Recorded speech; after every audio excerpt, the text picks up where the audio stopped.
तो फिर जाऊं चीफ? सारी रात जागते रहे हो, सोओगे नहीं? मैंने पूछा। जरूर सोऊंगा चीफ, जरूर सोऊंगा, लेकिन डेनिस से मिलने के बाद, बुढ़ ने कहा, और वो फिर बाहर निकल गया। उसके जाने के बाद मैं देर तक उसकी इस शरारत के बारे में सोचता रहा। दिल मसरूर हो गया था, जी चाह रहा था कि मैं चीख चीख कर सारी दुनिया को बता दूं कि मैं जिस कर्ब का शिकार था वो सिर्फ मेरी गलतफहमी ही थी। मेरी तहजीब जिंदा है, यकीनन मेरी तहजीब जिंदा है, और उसका जिंदा होना ही मेरे लिए काफी है। अगर वो मेरे दुश्मनों के कब्जे में है तो बहर तौर इतनी माजूर नहीं कि निकल ना सके, और ना ही मेरे बाजू अभी इतने शल हो गए हैं कि मैं उसकी खातिर कुछ भी ना कर सकूं। कुछ और सोचें भी मेरे ज़हन पर हावी होने लगी थी। तहजीब मालिक एक्स बैरूत आई भी थी या नहीं? वो लड़की जो तहजीब मालिक एक्स की जगह कत्ल की गई थी, क्या शुरू ही से तहजीब मालिक एक्स बनी हुई थी? मैं अपने ज़हन में तहजीब मालिक एक्स से की हुई मुलाकातें ताज़ा की, और मेरे दिल की इंतहाई गोशों से आवाज निकली कि जो लड़की नासर अजीजी के घर से मुझ तक पहुंची थी वो तहजीब मालिक एक्स ही थी। उसकी एक एक जुम्बश, एक एक अदा मेरी जानी पहचानी थी। यकीनन तहजीब मुझसे उस वक्त तक मिलती रही है जब तक हमारी शादी का आखिरी दिन नहीं आ गया। वो तहजीब ही थी। अगर ये मंसूबा ओली बाबर ने बनाया था तो मेरी यकीनन हैरत की कोई बात नहीं थी। ओली बाबर जैसा शख्स ये सारा खेल खेल सकता था। नासर अजीजी मसूद तला तहजीब को अमेरिका से लेकर आए थे। नासर अजीजी ने अपने यहाँ रखा, और उसके बाद जितनी भी मुलाकातें तहजीब से हुई वो असल तहजीब ही से हुई थी।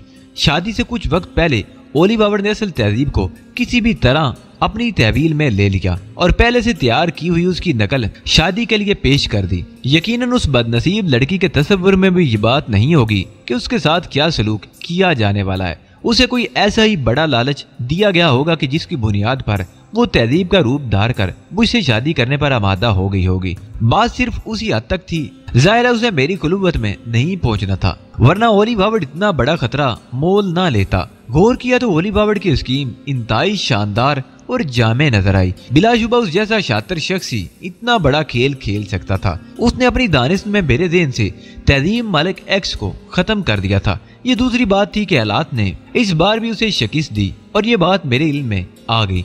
इस ज़हनी कैफियत से निकलने के बाद अगर मैं खुद इस बारे में सोचता तो वही फैसला करता जो बूढ़ ने किया था, और अब भी मुझे वही सब करना था। तहजीब मुमकिन है बैरूत से निकाल ली गई हो, लेकिन बस उसकी जिंदगी मुझे अजीज थी। ये पता चल चुका था कि वो जिंदा है तो इतना काफी था।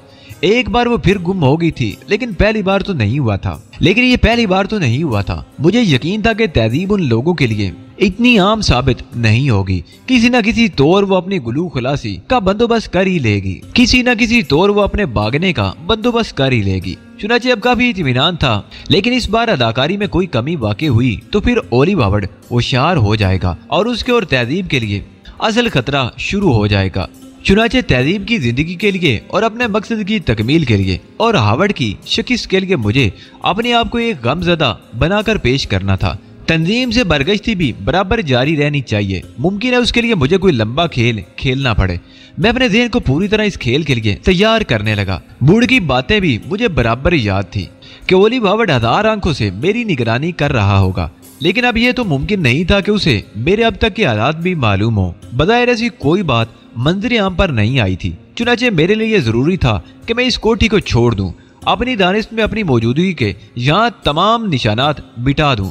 कोठी के टेलीफोन को नासर अजीजी से गुफ्तगू करने के लिए मैं इस्तेमाल नहीं कर सकता था। चुनाचे उसके अकबी हिस्से से बाहर निकला और दूर तक पैदल चला गया। फिर काफी लंबा चक्कर काटने के बाद मैंने पब्लिक टेलीफोन बूथ में दाखिल होकर नासर अजीजी के नंबर डायल करना शुरू कर दिए। बूथ के आसपास किसी इंसान का वजूद नहीं था। नासर अजीजी ने कई सेकंड के बाद रिसीवर उठाया था। गालिबन वो अभी तक सो रहे थे। हेलो, नासर साहब से बात करनी है। मैंने कहा, मैं ही बोल रहा हूँ। कौन साहब हैं? नासर की आवाज उभरी। मैं अलियार खान बोल रहा हूँ। ओह अली, कहो खैरियत, काम हो गया? हाँ नासर साहब, मुख्तसर अल्फाज में मेरी एक बात सुन लीजिए। एहतशाम असगरी के मामले को बिल्कुल गौर रखा जाए। उसकी किसी भी किस्म की पब्लिसिटी नहीं होनी चाहिए। एक तरह से आप लोग उसे भूल ही जाएं, और अगर किसी तरफ से उसके बारे में मालूमात हासिल करने की कोशिशें की जाएं तो ये आप बेहतर जानते हैं कि आप किस तरह लोगों को टालेंगे। बहरतौर ये बात किसी को भी मालूम नहीं होना चाहिए कि मैंने एहतशाम असगरी से कोई राब्ता कायम किया था। बेहतर है ऐसा ही होगा, लेकिन कुछ सूरत हाल मुझे तो बताओ। बस यूं समझिए कि ठीक ठाक है। तुम्हारी ज़हनी कैफियत कैसी है? मैं तुम्हें सिर्फ सब्र की तलकीन ही कर सकता हूँ। अली, खुद को संभालो। कोशिश करूंगा जो गम मेरे सीने को लगा है उसे भूलना आसान नहीं है। आपके इल्म में ये बात है कि मैंने जुमला अधूरा छोड़ दिया। मैं जानता हूँ बहरतौर हमारी तकदीर में ये लिखा था, हम उसे नहीं टाल सकते थे। नासिर अजीजी साहब ने कहा, खुदा हाफिज, बस यही अर्ज करना था मुझे। मैंने कहा और टेलीफोन बंद कर दिया। इससे ज्यादा नासिर अजीजी से गुफ्तगू मैं नहीं करना चाहता था।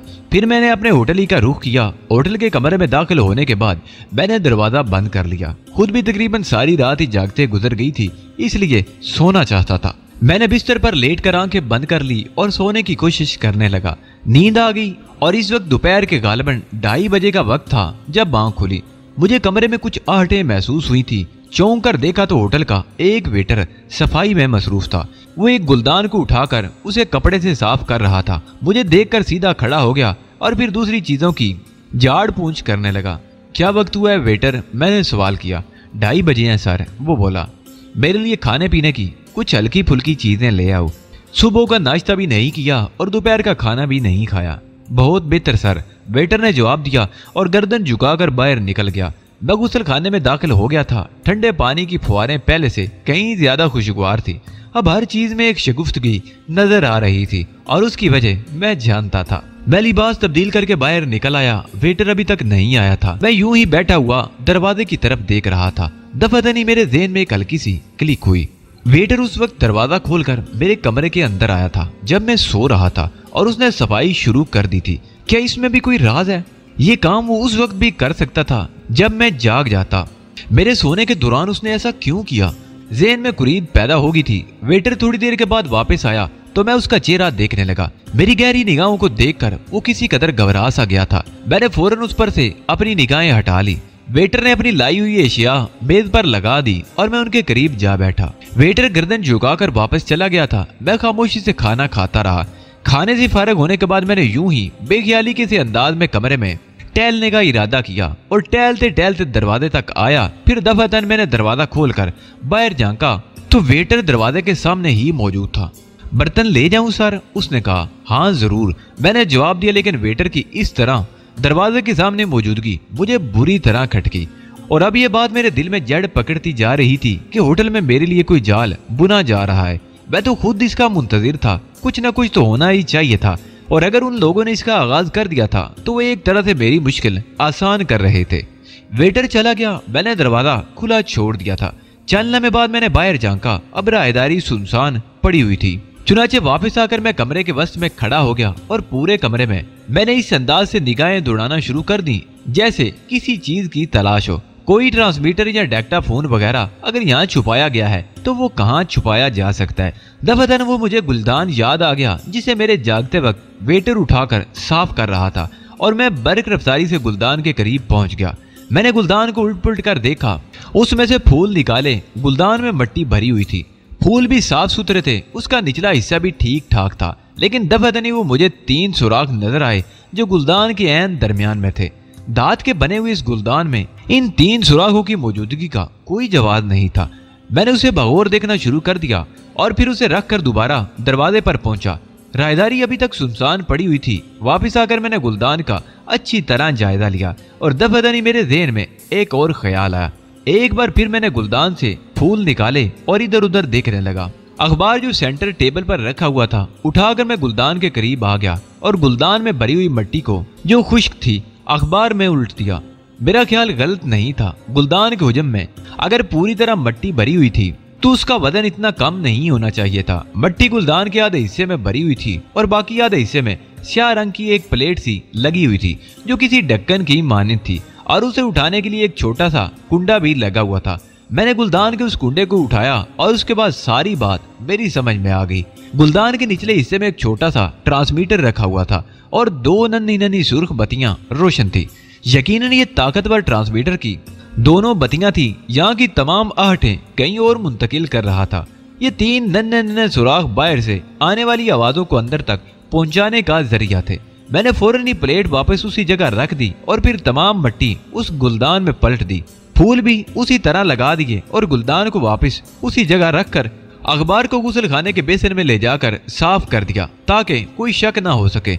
जानता था कि हर तरह की आर्टें सुनी जा रही होंगी, लेकिन थोड़ी देर कबल वेटर भी तो गुलदान की सफाई कर रहा था। मेरे शक की तस्दीक हो गई थी। वो जो कोई भी थे मेरे सिलसिले में पूरी तरह सरगर्म थे और मेरी इस नई रिहायशगाह का पता चला चुके थे। फिलहाल तंजीम की तरफ से भी मुझे कोई जिम्मेदारी नहीं सौंपी जा सकती थी और ऐसा कोई अहम मसला मेरे सामने भी नहीं था जिसके लिए काम न करके मैं ज़मीर की मुलामत का शिकार होता। इसलिए यही फैसला किया कि इन लोगों के मकसद की तकमील करूं और तहजीब को तहफ़्फ़ुज़ दूं। मैं खामोशी से थोड़ी देर बैठा रहा और फिर लिबास तब्दील करके बाहर निकल आया। मौसम खुशगवार ही था। मैं होटल से बाहर निकल आया और बैरूत की सड़कों पर आवारा गर्दी करने लगा। मादी की सुसीन शहर की रौनकें अब पहले की मानिंद नहीं रही थी। पेदर पे हंगामों ने इसके हुस्न को उजाड़ दिया था, लेकिन फिर भी बहुत कुछ था। दुनिया के बेशतर ममालिक के लोग नजर आ रहे थे।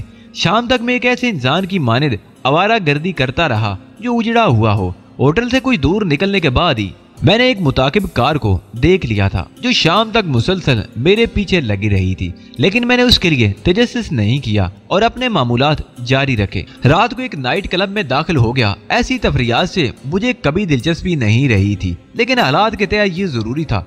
अपनी निगरानी करने वालों को ये तासर देना जरूरी था कि मैं आहिस्ता आहिस्ता बदल रहा हूँ।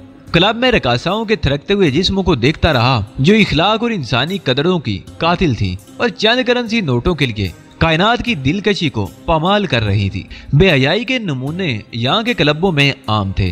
काफी रात गुजर गई, फिर मैं वहां से उठा और शराबियों किसी अंदाज में चलता हुआ बाहर निकल आया। एक टैक्सी मुझे लेकर मेरे होटल चल पड़ी। बाकी रात किसी खास वाक़े से खाली थी। दूसरी सुबह नाश्ते से फारिग हुआ था कि किसी ने दरवाजे पर दस्तक दी। कौन है? आ जाओ, मैंने कहा। दरवाजे से अंदर दाखिल होने वाला बूढ़ था। हेलो चीफ, बूढ़ ने मुस्कुराते हुए कहा और मैंने जल्दी से होंठों पर उंगली रखकर गुलदान की तरफ इशारा कर दिया। बूढ़ चौंक कर गुलदान की तरफ देखने लगा था। हेलो बूढ़, मैंने अफसुर्दगी से कहा, लेकिन मैं मुसलसल गुलदान की तरफ उंगली उठाए इशारों में उसे समझाने की कोशिश कर रहा था। और बूढ़ जैसे ज़हीन इंसान के लिए सूरत हाल को समझना मुश्किल नहीं था। वो मेरे नजदीक आकर बैठ गया। खुद को संभालो चीफ, ये क्या हालत बना रखी है तुमने। छलाक बूढ़ हकीकत की तह तक पहुंच गया था। मैंने मुस्कुराकर गर्दन हिला दी और बदस्तूर अफसुर्दा लहजे में बोला, ठीक हालत है मेरी बूढ़, और क्या करूं। जिंदगी इतनी महदूद तो नहीं है कि बाज़ औक़ात हम बहुत बड़े खसारों से दो चार होते हैं, लेकिन बहरहाल वक्त बहुत कुछ भुला देता है। जो गुम हो चुका है वो वापस तो नहीं मिल सकता। अब खुद को उस बारे में सोचने से क्या फायदा। मुश्किल है बूढ़, वक्त लगेगा, इसमें काफी वक्त लगेगा। मुझे अपनी हमाकतों का मातम करने दो। कौन सी हमाकतें चीफ? ये सवाल जरूरी है बूढ़। ये कैसे लोग हैं? मैंने इनके लिए क्या नहीं किया बूढ़? क्या ये सब कुछ मुझ पर कर्ज था? लेकिन उसका ये सिला दिया इन्होंने कि मुझसे मेरी जिंदगी ही छीन ली। अभी तुम सदमे का शिकार हो चीफ, कुछ वक्त गुजर जाने दो, तब मैं तुमसे बात करूंगा। क्या बात करोगे बूढ़? अब कोई बात करने से क्या फायदा। बैरूत से निकल चलो चीफ, कुछ वक्त कहीं और गुजारो, तुम्हें सुकून मिलेगा। लेकिन कोई फैसला नहीं कर सका हूँ बूढ़, मैं तन्हाई चाहता हूँ, मुकम्मल तन्हाई। एक बात तुम अच्छी तरह जानते हो चीफ, बूढ़ तुम्हारा वफादार है, तंजीम का नहीं। अगर तुम तंजीम के लिए काम नहीं करोगे तो तुम्हारा क्या ख्याल है? बूढ़ तुम्हें छोड़ देगा? हरगिज़ नहीं चीफ, बूढ़ की हर सोच तुमसे मुंसलिक है। अगर तुम तंजीम के खिलाफ भी काम शुरू करोगे तो बूढ़ तुम्हारे साथ होगा। इस बात को कभी आजमा लेना चीफ, बूढ़ सिर्फ तुम्हारा वफादार है, सिर्फ तुम्हारा। मैं जानता हूँ बूढ़, मैंने आहिस्ता से कहा। उठो चीफ, मेरे कमरे में चलो। मेरा कमरा तुम्हारे नीचे वाली मंजिल में है। आओ, इस तरह कमरे में घुसे रहोगे तो मर जाओगे। कब से बाहर नहीं निकले? नहीं बूढ़, मैं सिर्फ कमरे में नहीं घुसा रहा। कहाँ गए थे? कल रात तक आवारा गर्दी करता रहा था। तनहा? हाँ बूढ़, अब तो मैं सारी कायनात में तनहा हूँ। उठो चीफ, मेरे कमरे में चलो। आओ प्लीज आओ। बूढ़ जिद करने लगा और मैं उठ गया। कमरे के दरवाजे को ताला लगाकर मैं और बूढ़ नीचे जाने वाली सीढ़ियों की तरफ चल पड़े। बूढ़ ने बेसब्री से पूछा, क्या चक्कर है चीफ? ट्रांसमीटर गुलदान में। हाँ गुड, इसका मतलब है कि खेल शुरू हो गया है। हमारे दोस्त हमसे गाफिल नहीं है, बिल्कुल नहीं। कल जब मैं होटल से निकला तो मेरा ताकुब किया गया और रात को होटल वापसी तक वो लोग मेरे पीछे लगे रहे। अब तो मुझे एक और खतरा भी महसूस हो रहा है। क्या चीफ? बूढ़ ने आहिस्ता आहिस्ता सीढ़ियां उतरते हुए पूछा। कहीं वो लोग हमारी इस कार्रवाई से वाकिफ ना हो गए हों। मैंने तशवीश से कहा और बूढ़ किसी सोच में गुम हो गया। नहीं चीफ, मैं पूरे वसूख से कह सकता हूँ कि ऐसा नहीं है, वो बोला। उसकी वजह बस मेरा अंदाजा है। एहतिशाम असगरी के मामले के बारे में मैं उस वसूख से नहीं कह सकता, लेकिन दूसरा मामला किसी तौर उनके इल्म में नहीं हो सकता। वो जो कुछ हुआ ऐसे वक्त हुआ जब किसी कार्रवाई की उम्मीद किसी को नहीं हो सकती थी। हाँ, मुंतकी तौर पर तुम दुरुस्त कह रहे हो। इसके अलावा अगर वो किसी बात से वाकिफ हो भी गए हैं, तुम्हारा क्या बिगाड़ लेंगे? छोड़ो इस तशवीश को, आइंदा के बारे में सोचो और अपना खेल जारी रखो। बूढ़ा अपने कमरे के सामने पहुंच गया। उसने ताला खोला और हम दोनों कमरे में दाखिल हो गए। हालांकि इसका कोई इम्कान नहीं था, लेकिन एहतियातन मेरे इशारे पर बूढ़ ने अपने कमरे में रखे हुए वैसे ही गुलदान का जायजा लिया जैसा मेरे कमरे में मौजूद था। दूसरी चीजों को भी देख लिया गया था। मेरे कमरे में भी कार्रवाई जरूर होगी चीफ, लेकिन उस वक्त के बाद अभी किसी को मेरे बारे में इल्म नहीं हो सकता। कब आए हो तुम इस कमरे में? रात को चीफ, वो भी तकरीबन 12 बजे। डेंस का क्या हाल है? रकाबत का शिकार है, अंगारे चबा रही है। 11:30 बजे उसे छोड़कर भागा हूँ, बूढ़ ने जवाब दिया। क्या मतलब? मैंने ताज्जुब से पूछा। 11:30 बजे तक मुझे जली कटी सुनाती रही। उसका ख्याल है कि मैं एक शातिर आदमी हूँ और उससे फ्लर्ट कर रहा हूँ। इस ख्याल की वजह? मैंने मुस्कुराते हुए पूछा। 100% सोनील, बूढ़ ने जवाब दिया। कौन सोनील? वो नील की बेटी है, मिस्री नजाद है। अब तुम खुद बताओ चीफ, अगर एक क्लूपीटरा सिर्फ मेरे लिए इस दुनिया में दूसरा जन्म लेकर आ जाए तो मैं उसे कैसे ठुकरा सकता हूँ? सोनील क्लूपीटरा का दूसरा रूप है। डेनिस तो उसकी कनीज लगती है। कहाँ सुनील और कहाँ डेनिस, लेकिन ये लड़कियाँ बस चिमट जाती हैं तो छोड़ने का नाम ही नहीं लेती। तुम खुद बताओ चीफ, क्या मर्द उनकी मलकियत होते हैं? बहुत सुअर हो तुम, मैंने हंसते हुए उसे कहा। नहीं चीफ, इस कायनात की रंगीनियों को जानने में कोशिश हूँ और बस। चुनाचे डेनिस से एक उम्दा सी लड़ाई लड़कर निकल भागा हूँ। वैसे भी इस होटल में आना था ताकि तुमसे करीब रह सकूं। मैं हंसता रहा। बूढ़ ने संजीदा होकर कहा, मुझे यकीन है चीफ कि वो इस कमरे में भी इंतजाम कर लेंगे, बल्कि हम दिन में इन्हें मौका भी देंगे। इसलिए अब इन दोनों कमरों में होने वाली गुफ्तगू सिर्फ 2 दोस्तों के लिए होगी फिलहाल, और कोई खास बात नहीं होगी। नहीं, बस और कोई बात नहीं। तमाम जरूरतें पूरी कर ली गई हैं। मेरा मतलब है वो जिसके बारे में हमारी गुफ्तगू हुई थी। गुड। मेरे लिए कोई हदायत उस वक्त तक नहीं जब तक हमारे दोस्तों की तरफ से कोई इकदाम ना हो, मैंने कहा। फिर बूढ़ से दूसरे मौजूआत पर बातें होती रहीं। दोपहर को बूढ़ चला गया और मैं भी खाने वगैरह से फारिग होकर होटल से निकल आया। मैंने खुद पर उदासी तारी कर रही थी। वैसे भी तबीयत पर इल्म हलाल था। लाइन ऑफ क्रोदल केस के खात्मे के बाद सोचा था कि तहजीब के साथ काफी वक्त किसी पुरसुकून गोशे में गुजारूंगा। उसके वजूद की खुशबू मेरे लिए बहुत कुछ थी, लेकिन ये नहीं हो सका था। बहरहाल बैरूत के नाइट क्लब देखता रहा। बूढ़ ने दूसरे दिन ही इतला दे दी थी कि उसके कमरे में भी ट्रांसमीटर लगा दिया गया है। हम दोनों मोहतात थे। चौथे दिन फिर एक तहरीक हुई। दिन के 11 बजे थे कि दरवाजे पर दस्तक हुई। मेरी इजाजत पर अंदर आने वाली नाइमा बर्ग थी। मैं उसे देखकर चौंक पड़ा। नाइमा उदास थी, जिसका मतलब था कि नासिर अजीजी ने मेरे राज को राज रखा था। हेलो नाइमा। हेलो अली, कैसे हो? जिंदा हूँ, या यूं समझ लो कि खुद को जिंदा रखने की कोशिश में मसरूफ हूँ। मैंने फीकी सी मुस्कुराहट से कहा, तुम्हारे लिए क्या करूं अली? नाइमा दुख से बोली। मेरे लिए परेशान ना होना नाइमा, सब ठीक है, और जो ठीक नहीं है वो ठीक हो जाएगा। बाज़-औक़ात अली नेकियां भी किसी तरह उल्ट जाती हैं। अब तो हम सब इस एहसास का शिकार हैं कि काश हम तहजीब को अमेरिका से वापस न लाते। हाँ नाइमा, मेरे साथ जुल्म हुआ है। तुम लोगों ने ये सब कुछ किया था तो उसकी हिफाजत भी तुम पर फर्ज थी। तुम खुद सोचो क्या सिला मिला है मेरी अब तक की काविशों का। एक बार तुम लोगों ने मुझे जलील किया और मुझ पर एक घिनौना इल्जाम लगाया। मैं अपने जज्बों को लेकर खामोशी से यहाँ से चला गया, लेकिन जिनके लिए मैंने अपना मुस्तकबिल कुर्बान किया था उन्हें ना भूल सका, और जो कुछ मुझसे बन पड़ा करता रहा। तुम लोगों ने मुझे बैरूत वापस लाने की कोशिशें की, लेकिन मेरा दिल नहीं चाहता था यहाँ वापस आने को। मैंने अपनी दुनिया अलग कर ली थी। अपने लिए मैंने एक सहारा तलाश कर लिया था। तुमने वो सहारा भी मुझसे छीन लिया। बताओ क्या छोड़ा है तुमने मेरे लिए? क्या मैं इसी का मुस्तहिक था? मुझे धोखे से बैरूत लाया गया। तहजीब के साथ भी यही किया गया। तुम्हारी वजह से हमने हजारों दुश्मन बना लिए थे नाइमा। हम उनसे लड़ रहे थे। अगर तुम लोग ना होते तो तहजीब किसी दुश्मन का निशाना ना बनती, और शायद ये आग मेरे सीने में ना बनती। दुख तो यही था कि वो उनका शिकार हुई जिनके लिए मैंने हमेशा अच्छे अंदाज में सोचा। मेरे पास कहने के लिए कुछ भी नहीं है अली, ना ही मैं कुछ कह सकती हूँ, सिवाय इसके कि हम बदनसीब हैं। नाइमा ठंडी सांस लेकर बोली। जो कुछ होना था हो चुका है नाइमा, अब कुछ कहने से कुछ हासिल नहीं होगा। अली, सदफुल ऐश वापस आ गई है और तुमसे मिलना चाहती है। एक एहसान कर सकती हूँ मुझ पर नाइमा? मैंने कहा। क्या? मुझे तनहा छोड़ दो। बैरूत बहुत जल्द छोड़ दूंगा, क्योंकि यहाँ तहजीब दफन है। बस कुछ दिन और उसके करीब गुजार लेने दो, कुछ दिन, फिर मैं हमेशा के लिए यहाँ से चला जाऊंगा। मैं किसी से नहीं मिलना चाहता, किसी से भी नहीं। सबसे कह दो कि कोई भी मुझसे मिलने की कोशिश ना करे। मैंने सबको छोड़ दिया है नाइमा, खामोशी से इस होटल में पड़ा हुआ हूँ। तुमने अपना खेल दोबारा शुरू कर दिया है और अब मुझसे और क्या चाहती हो? कुछ नहीं अली, कुछ भी नहीं। वो अफसुर्दा लहजे में बोली, सुनो नाइमा, आप ये तसव्वुर ज़हन से निकाल दो कि मैं दोबारा तुम लोगों के चुंगल में फंसूंगा। मैंने अपने इन जज्बों को फना कर दिया है जिन्होंने मुझे कुछ नहीं दिया। मैं एक अजनबी हूँ तुम के लिए। मुझे किसी इंतकामी कार्रवाई के लिए मजबूर मत करो और मैं तुमसे माफी चाहता हूँ। बस मेरा सब्र यहीं तक मेरा साथ दे सकता था। अच्छा अली, खुदा तुम्हें सुकून दे, नाइमा ने सिसकियां लेते हुए कहा और बाहर निकल गई। मुझे भी अफसोस हुआ था, लेकिन मसलत का यही तकादा था, क्योंकि इस वक्त कोई भी लग्जश नहीं की जा सकती थी। 2-3 दिन और गुजर गए। इसी दौरान मेरी मसरूफियात में कोई फर्क नहीं पड़ा था। उस रात भी एक रेस्तोरां में खाना खाने के लिए मैं उसमें दाखिल हुआ। एक मेज पर बैठकर मैंने मेन्यू तलब किया। मेरे सामने की एक मेज इस वक्त खाली पड़ी थी। वेटर ने खाना मेरे सामने लगा दिया। फिर मैंने पहला लुकमा ही मुंह में रखा था कि मेरे सामने की मेज पुर होगी। इत्तफाकिया तौर पर ही निगाह उस तरफ उठी थी, लेकिन मेरा दिल उछलकर हल्क में आ गया, क्योंकि वो तहजीब थी।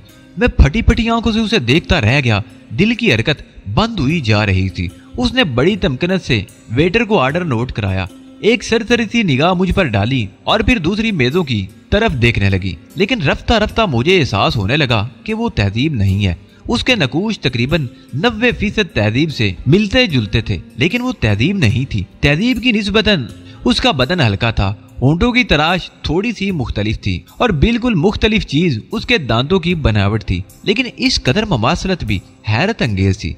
बेकअप मैंने दिल में सोचा और दोबारा खाना शुरू कर दिया। इत्तफाक भी हो सकता है और कोई चाल भी। मैं तो इन दिनों दूसरी तरफ से होने वाली कार्रवाई के इंतजार में ही था। अगर इस सूरत को किसी खास मकसद के तहत मेरे सामने लाया गया है, तो फिर इस मेकअप में ये कमी क्यों छोड़ी गई है? दिमाग चकरा कर रह गया था और मैं ना जाने के बावजूद बार बार उसे देख रहा था।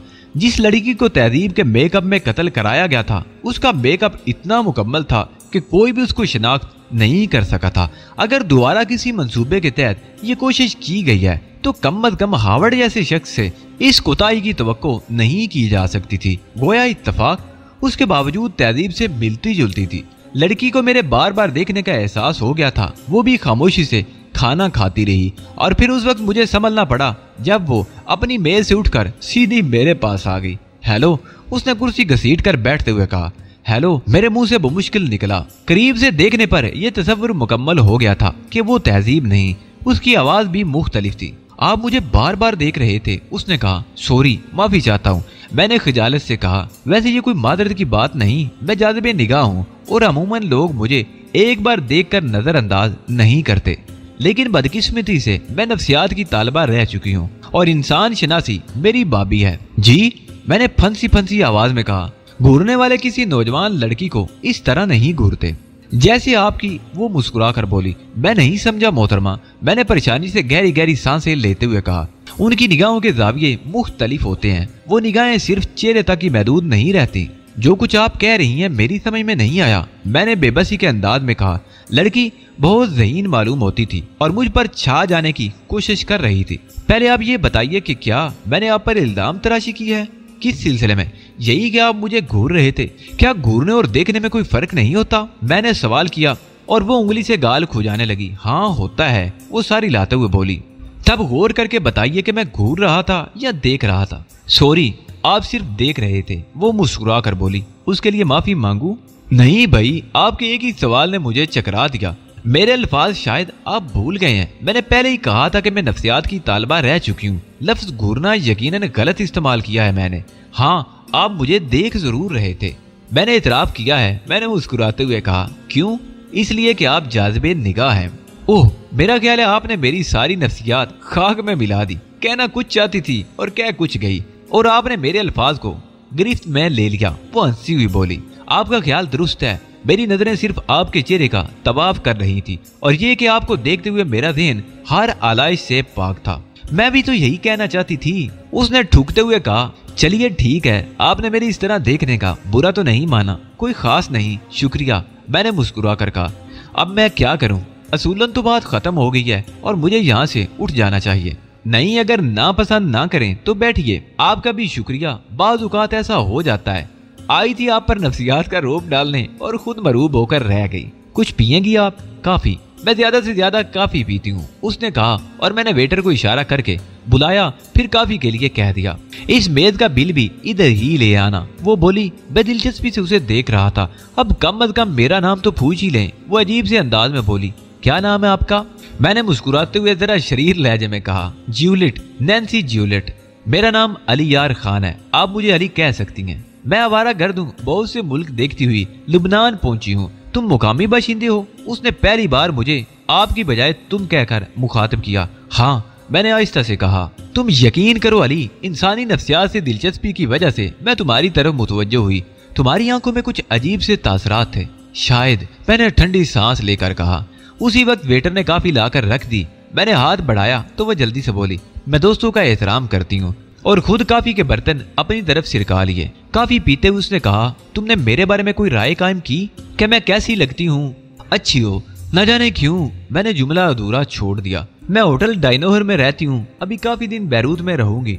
मुझसे मिलते रहोगे? कब से क्या मैं वहाँ? मैंने पूछा। ये मेरे ही होटल का नाम था, आज ही पहुंची हूँ, रूम नंबर 401। खूब, मैंने गहरी सांस ली। उसी मंजिल पर वुड का कमरा भी मौजूद था। तुम कहाँ रहते हो? होटल डायनोसर में, एन तुम्हारे सर पर। ओह माय गॉड, सच कह रहे हो? वो पुरमुसर्रत अंदाज में बोली। हाँ, लेकिन तुम तो मुकामी हो। मुकामी आवारा गर्द, मैंने मुस्कुरा कर कहा। तुम्हारी मुस्कुराहट में एक आजर्दगी है, एक दुख सा महसूस होता है। तुम्हारा अंदाज ही ऐसा है या किसी गम का शिकार हो? इतनी जल्दी सब कुछ जान लेना मुनासिब नहीं, मैंने कहा। ओह सॉरी, वाकई मैं बहुत जल्दबाज हूँ। उसने काफी का आखिरी घूंट भी हल्के से उतार दिया और फिर वो गर्दन झुकाकर कुछ सोचने लगी।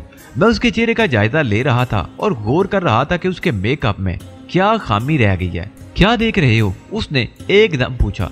अंदाज में शरारत थी। तुम्हें नहीं बताऊंगा, मैंने मुस्कुराते हुए कहा। यहाँ कब तक बैठोगे? चले? हाँ, मैंने वेटर को इशारा किया और वेटर ने दोनों मेजों के बिल ला कर रख दिए। उसने जल्दी से बिल झपट लिए थे। ये क्या? मैंने कहा। बिल मैं दूंगी। वो बोली। मुनासिब नहीं होगा, तुम मेहमान हो। अगर इसके लिए जिद की तो इसी वक्त दोस्ती खत्म हो जाएगी। मेरी पोजीशन पर गौर करो। मैं खुद उठकर तुम्हारी मेज तक आई हूँ और मैंने खुद ही वेटर से दोनों बिल साथ बनाकर लाने के लिए कहा था। अब अगर तुम बिल अदा करते हो तो मेरी पोजीशन खासी मशकूक हो जाएगी। प्लीज मुझे इतना ना गिराओ, वो लिजाजत से बोली और मैं खामोश हो गया। बिल अदा करके हम दोनों वहां से उठ गए। बाहर आकर टैक्सी रोकी और मैंने ड्राइवर को होटल का पता बता दिया। डायनोसर तक मुकम्मल खामोशी तारी रही थी। आओ मेरे कमरे में चलो, उसने दावत दी। यहाँ मेरी पोजीशन खराब हो जाएगी, मैंने कहा। क्यों? वो बमें चढ़ाकर बोली।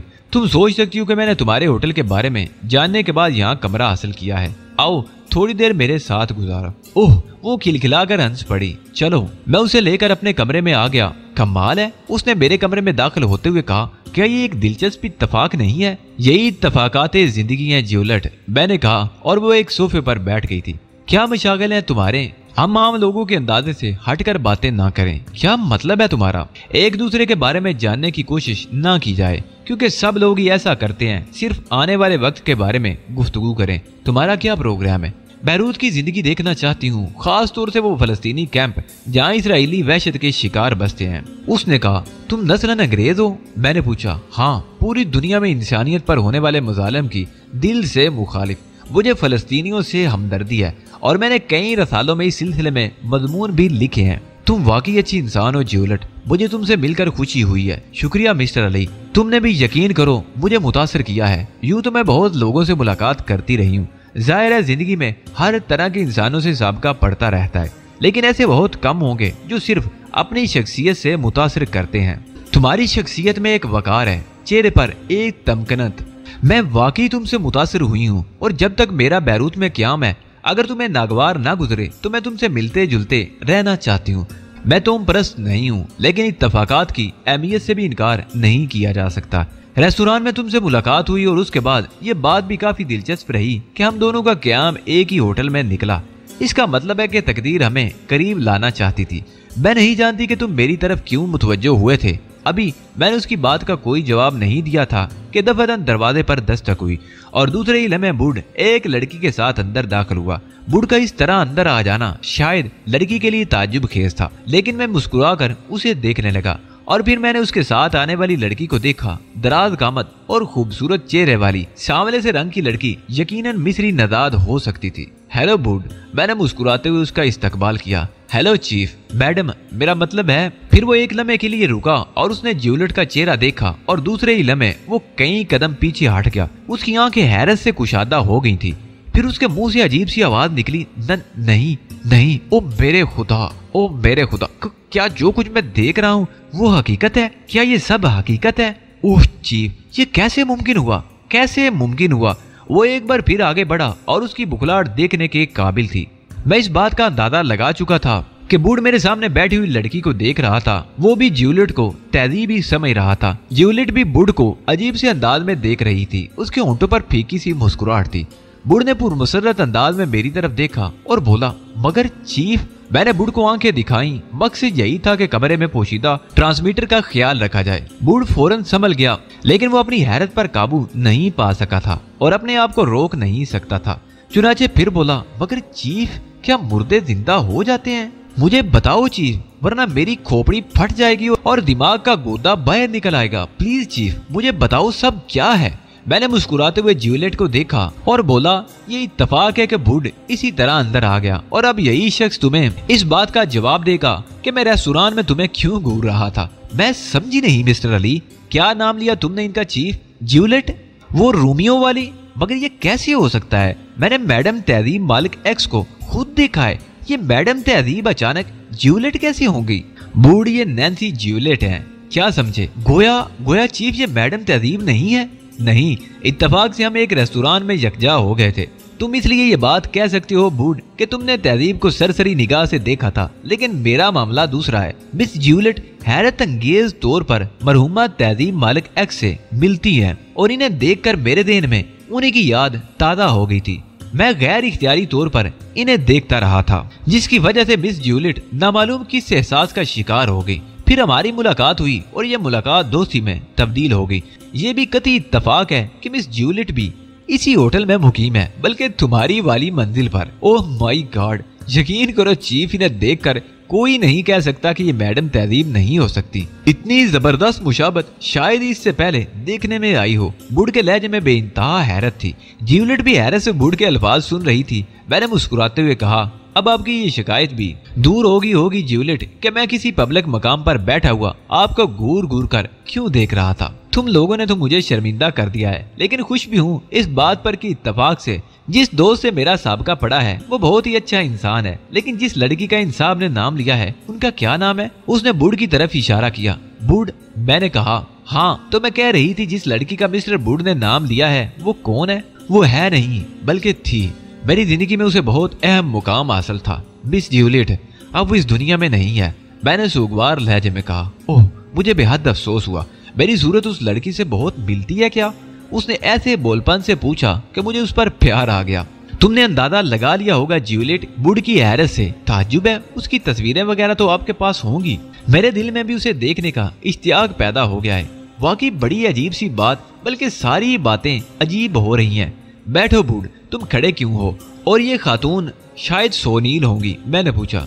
अरे नहीं चीफ, अच्छा मैं चलता हूँ, बाद में मुलाकात होगी तुमसे, बूढ़ ने किसी कदर बुखलाए हुए अंदाज में कहा और अपनी साथी लड़की का हाथ पकड़कर कमरे से बाहर निकल गया। ज्यूलेट ताज्जुब भरी निगाहों से बूढ़ को देख रही थी। उसके जाने के बाद वो गहरी सांस लेकर बोली, मैं इन दिलचस्प इत्तफाकात को कभी नहीं भूल सकूंगी मिस्टर अली। क्या वो लड़की आपकी महबूब थी? हाँ ज्यूलेट, और उसकी मौत के बाद मैं भी एक लाश बन गया हूँ।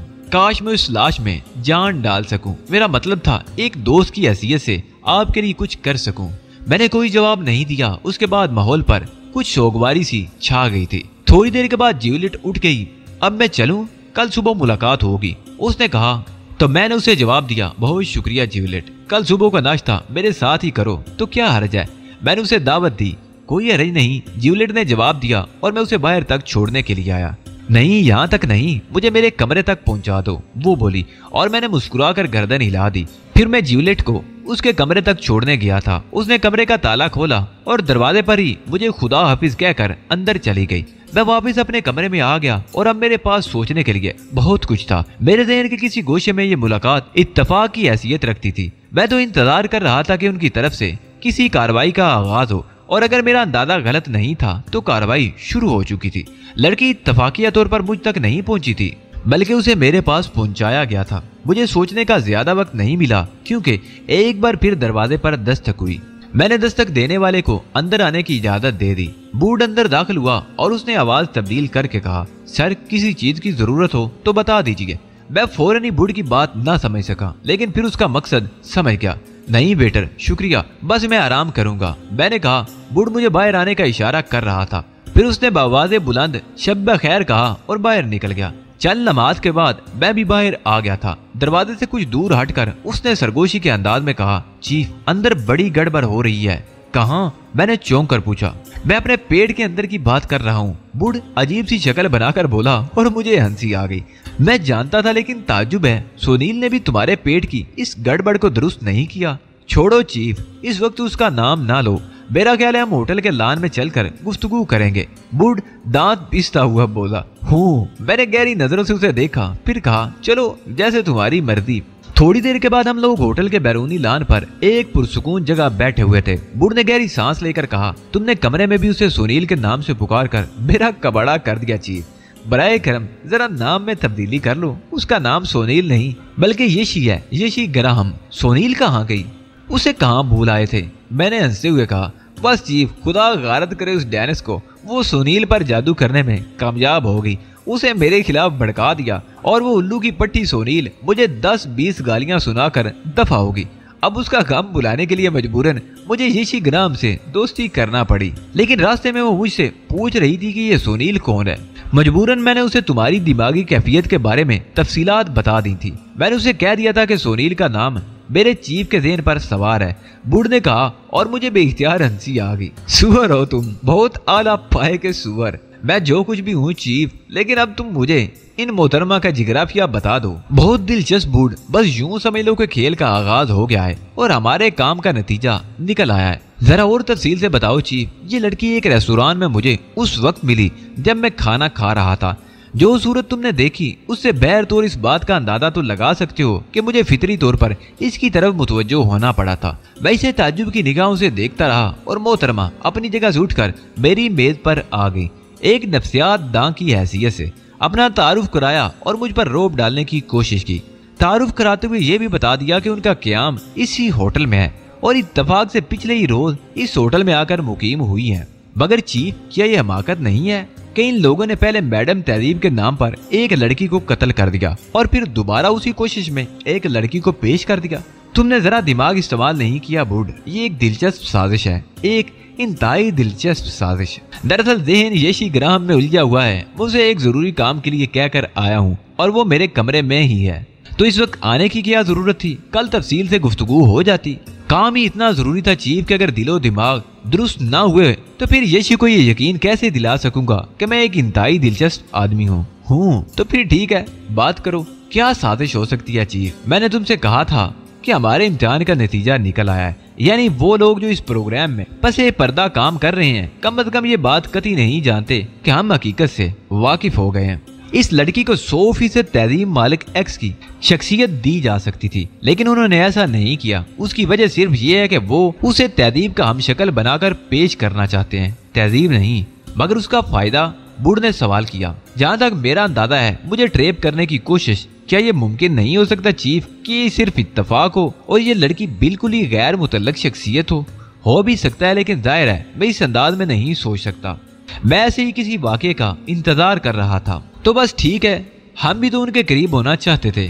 उन्होंने खुद ही ये कोशिश कर डाली तो उनकी मेहरबानी है। वैसे तुम्हारा ये अंदाजा दुरुस्त है कि हम अपने इम्तिहान में कामयाब हुए हैं। कुछ बातें वाकई दिलचस्प हैं, यानी उसका इसी होटल में क़याम और तहजीब का हम शक्ल होना, ये बातें अहमियत तो रखती हैं। मगर चीफ, तुम इन रास्तों पर इनकी मर्जी के मुताबिक ही आगे बढ़ो।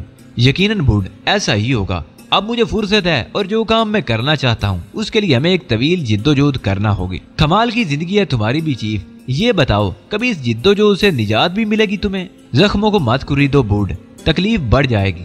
जाओ, वो बेचारी लड़की तुम्हारा इंतजार कर रही होगी। ठीक है चीफ, मैं चलता हूँ, लेकिन कल तुमसे मुलाकात, तुम मसरूफ रहो, हमारी मुलाकात यही मुनासिब रहेगी। कल दिन मैं उसे जरा और टटोल कर ये इत्मीनान कर लूंगा कि वो उन्हीं लोगों से ताल्लुक रखती है या फिर ये सब कुछ इत्तफाक है। तुम जाग उठे हो चीफ, जो नींद तुम पर तारी हो गई थी मेरा ख्याल है अब टूट गई है। मुझे यकीन है कि तुम अपना काम कर लोगे, लेकिन मेरे लिए कोई खिदमत हो तो जरूर बता दो। यशी जैसी लड़कियां तो सड़कों पर मिल जाती हैं, मुझे अपना काम ज्यादा अजीज है। उसकी तौहीन मत करो बूढ़, वो तुम्हारी दोस्त है। अरे नहीं चीफ, छोड़ो इन बातों को, मैं तो सुबह शाम इस किस्म की दोस्तों को बदलने का आदी हूँ, क्या फर्क पड़ता है। उसने बेपरवाही से कहा। अच्छा, फिलहाल जाओ, मैं भी चलता हूँ, मैंने बुढ़ के जाने पर हाथ मार कर कहा, और उसके बाद हम दोनों वापसी के लिए चल पड़े। बुढ़ अपनी मंजिल पर उतर गया और मैं अपने कमरे में वापस आ गया। मैंने पीतल के उसी गुलदान की तरफ देखा जो कमरे में होने वाली हर आहट को किसी और जगह मुंतकिल कर देता था। चुनाचे आहटों का भी हिसाब रखना पड़ रहा था। कमरे में चोरों की तरह दाखिल हुआ था और बेआवाज मसहरी तक पहुंच गया था। पुरसुकून होकर लेटा तो दिमाग पर ख्यालात की जलगार हो गई। मैं फैसले करने लगा कि अगर ये लड़की उन्हीं लोगों से ताल्लुक रखती है तो इसकी जबान खुलवाने के लिए मुझे क्या करना होगा। बहुत देर तक इस सिलसिले में प्रोग्राम तरतीब देता रहा। फिर खिड़की से आने वाली हवाओं के साथ तहदीब मालिक एक्स की याद भी आने लगी। दिल के पोशीदा गोशों तक पहुंच गई और दिल में एक अजीब सी कसक होने लगी थी। ये एहसास बहरहाल जिंदगी बख्श था। अभी उसके वजूद की कुव्वत जमीन पर चलने वाली हवाओं में मौजूद है। दूसरी सुबह ज्यूलेट की दस्तक ने जगाया था। वो निकली हुई खुशगवार सुबह की मानिद नजर आ रही थी। इतनी देर में जागते हो? वो भूमें चढ़ाते हुए बोली। जाओ गुस्ल करो, मैं नाश्ता मंगवाती हूँ। ओके हनी, मैंने बेतकल्फी से कहा और फिर बाथरूम की जानिब चल दिया। गुस्ल वगैरह करके एक सादा लिबास पहना और ज्यूलेट के सामने आ बैठा। वो गालिबन चीवंग चबा रही थी। उसने मुझे चीवंग पेश की तो मैंने शुक्रिया के साथ मना कर दिया। थोड़ी देर के बाद वेटर नाश्ता ले आया। ज्यूलेट के अंदाज में बड़ी अपनायत थी। वो नाश्ते के दौरान बार बार मेरी सूरत देखने लगती थी, लेकिन मैंने उससे उसके बारे में कुछ नहीं पूछा। बिलाकर हम नाश्ते से फारिग हो गए। सिगरेट नहीं पीते तुम? उसने पूछा। सिगरेट और शराब जैसी चीजें मेरी जिंदगी में कभी नहीं आई। गुड आइडियल नौजवान वाली। वैसे यकीन करो, मेरा ख्याल है आधी रात तक मैं तुम्हारे बारे में ही सोचती रही हूँ। क्या? मैंने सवाल किया। बस यही के बाद औकात कैसे अच्छे लोग किस आसानी से मिल जाते हैं। मैंने तफरीह के तौर पर ही तुम्हें नर्वस करने का प्रोग्राम बनाया था। ये सोचा था कि जब मैं तुम पर अपनी नफ्सियात दानी का इंकिशाफ करूंगी तो तुम बुखला जाओगे। अगर ज्यादा ढीठ हुए तो लंबी लंबी छलांगे लगाकर मुझ पर छाने की कोशिश करोगे, लेकिन मैं खुद ही तुमसे मरूब होगी। अब तुम्हारे बारे में सोचती हूँ